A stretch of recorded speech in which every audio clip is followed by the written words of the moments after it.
comes a time when we have to grow up, but the most important thing is to not forget our childhood. So if you grew up with Disney Channel, then this is for you. And you're watching Disney Channel. And you're watching Disney Channel. And you're watching Disney Channel. You're watching Disney Channel. And you're watching Disney Channel. And you're watching Disney Channel.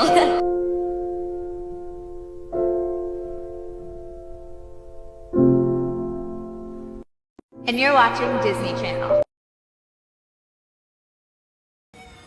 Chapter 5. It's called Haunted Hollywood. The Ross family decided to explore some Halloween places in the LA area. They start with the famous haunted house attraction in Hollywood. As they enter, the atmosphere is thick with fog, eerie sounds, and creepy decorations. It is known as the Murder House. Don't worry, you gotta learn. There was once a family who lived here. They got murdered and scary things started happening, so they turned it into a haunted house. It is from American Horror Story. It is a place that gives you the creeps. Some of the scariest things there are creepy basements, the feeling of being watched, and the stories of paranormal activity. People are usually most afraid of the unknown and the feeling of not being alone. In the 1980s, the Hardwood family vanished without a trace. No signs of struggles, no news reports, just an eerie silence. You know, back in the 80s, they didn't even have phones. The only phones that they had was the ones on the wall, so you really couldn't do no internet. I'm not saying this is a real story, but it could be. Where laughter and life once thrived. It was later discovered that a dark secret lay hidden within their walls. A vinegar-full relative driven by eerie silent them forever. Their bodies were never found, buried deep within the earth, and scaring their story would never be told.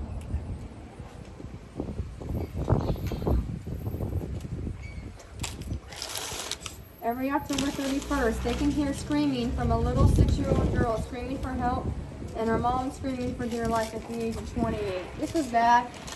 They died in 1980, and you can still hear screaming from a little girl and a mother. Now, that would be terrifying.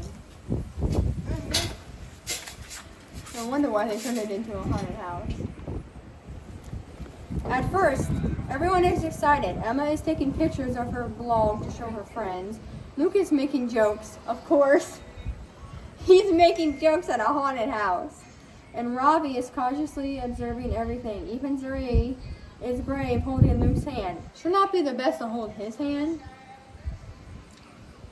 As they move deeper into the haunted house, things get scarier. Actors in terrifying costumes jump out at them, and the special effects become more intense. She gets increasingly scared and clings to Luke, but even he starts to get spooked. Emma's phone is at 85%, but it dies, and she starts to feel uneasy.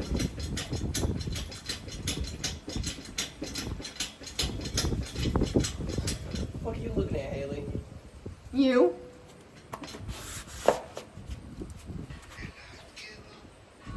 No wonder why it's broken. People shaking it. No one heard that. Does anybody know who won the United game? I have no idea. My mom asked me yesterday. We went there.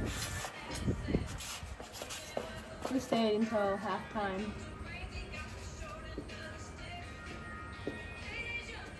Now that sounds wrong when you say shorter than a stick. Okay, I'm done. I don't know what. As they move through a room, the temperature suddenly plummets, causing visible breath and goosebumps. They hear faint whispers that seem to come from nowhere, growing louder and more distant. A picture frame falls off the wall and a door slams shut. A rocking chair starts moving by itself, and they hear whispers saying, "Luke, do you want to play?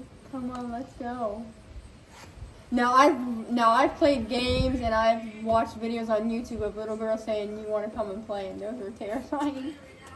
Especially when this little girl knows his name. It's a haunted house in like the middle of nowhere in California. That is pretty scary.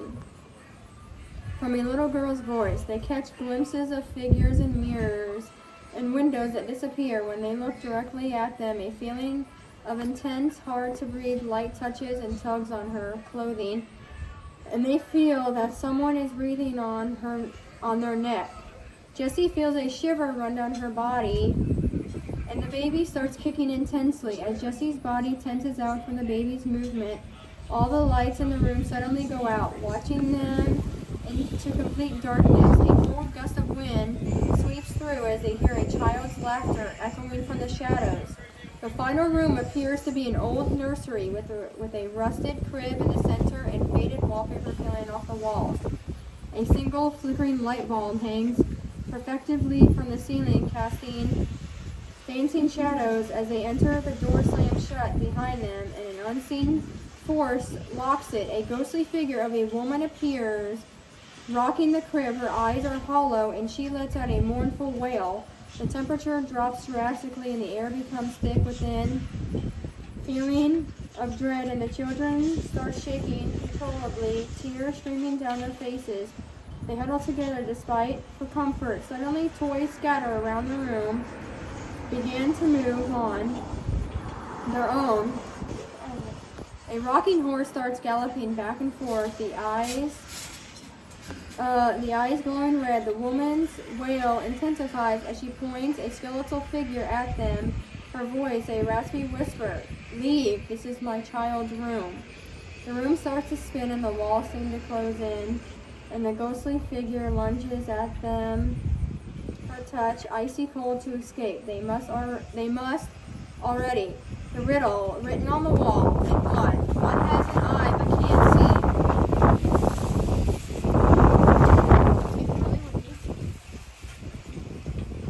A needle. It took them roughly 10 minutes to figure out the riddle, and the door unlocks, allowing them to escape the terrifying nursery.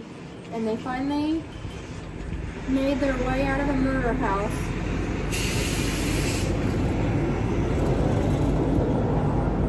Every sound and noise that you hear in the house with the family that still lives there, even though they're dead. Now, I would be terrified. Now, that's what you call a real haunted house. And a fake one, it's just people dressed up. But this is a real one. This is really stupid. Now we got chapter 6, the Halloween party.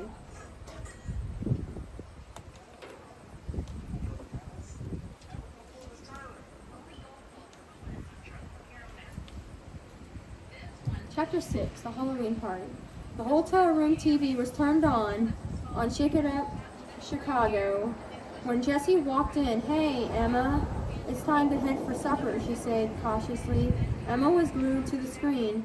"Wait a minute," she said, pointing to Judy. I don't know if this is I don't remember Rocky's mom from Shake It Up. I don't know if her name is Judy, but that's what my AI said, so sorry if that's the wrong name. Because I don't even know her name. "Judy, I know her. That's Rocky's mom." Jessie squinted at the TV. Then her eyes widened. "No way. You know Judy? How?" Emma asked, turning to Jessie, completely confused. "Well, there was this one time back when I lived downtown in Chicago for about 6 months. Some dude tried to rob my place, and Judy totally came to the rescue. She's a total badass." Jessie added, "Oh, hey, by the way, Rocky told me that you and your 3 siblings are invited to Rocky and Cece's Halloween party. They're staying in Los Angeles right now. If you want to go, let me know. We can go shopping for costumes right now." Emma turned to Jessie. "Yeah, totally. Let's head out to Spirit of Halloween. The party is a regular party, so you can wear anything Halloween. You can go all scary or you can go just normal. Whatever you want.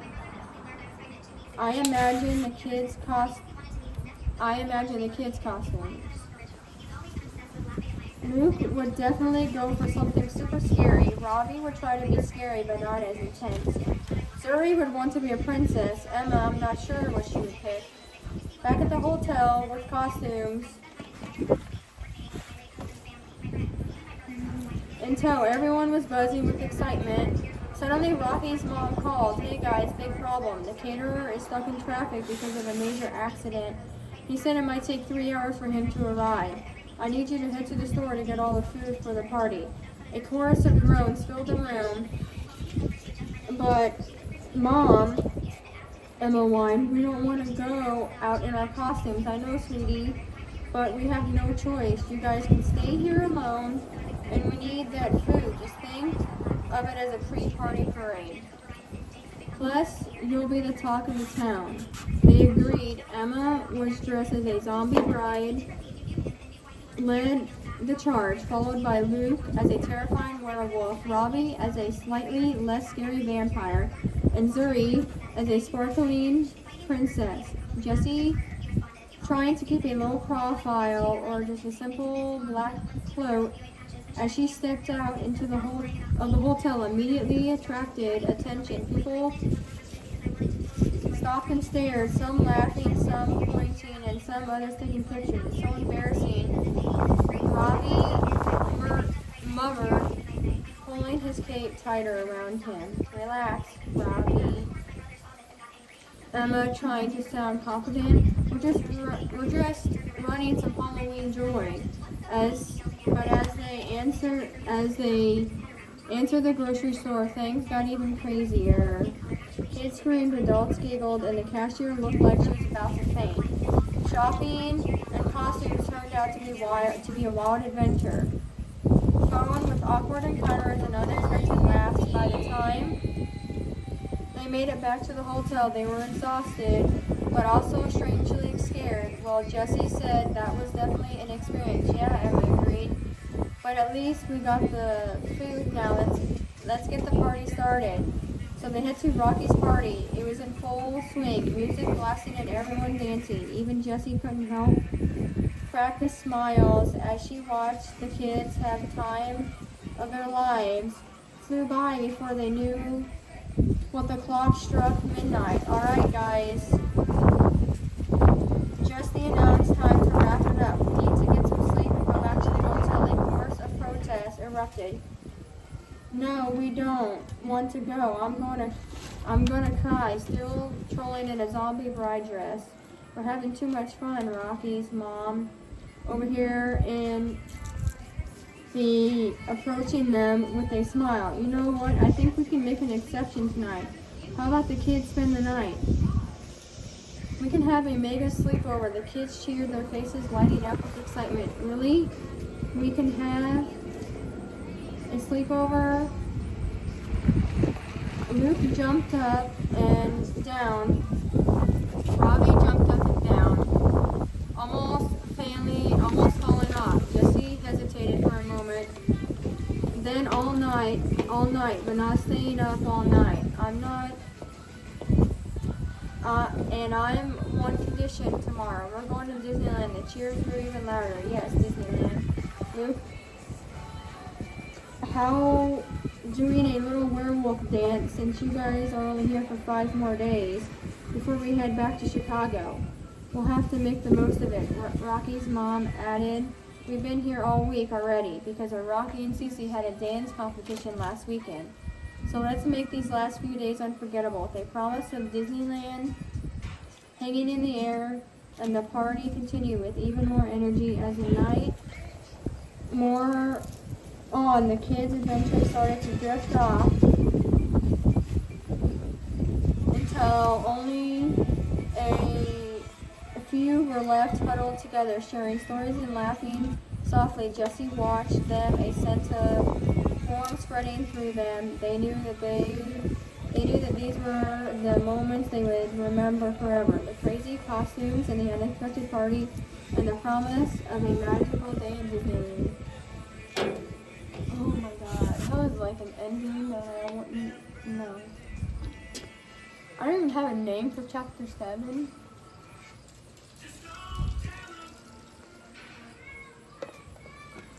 I think I read a lot for now. I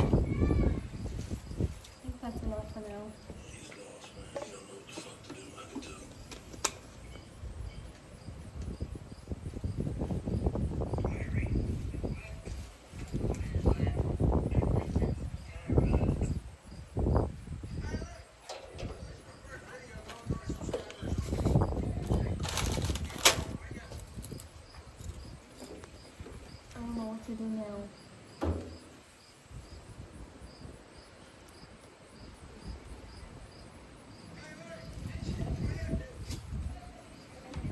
4:10.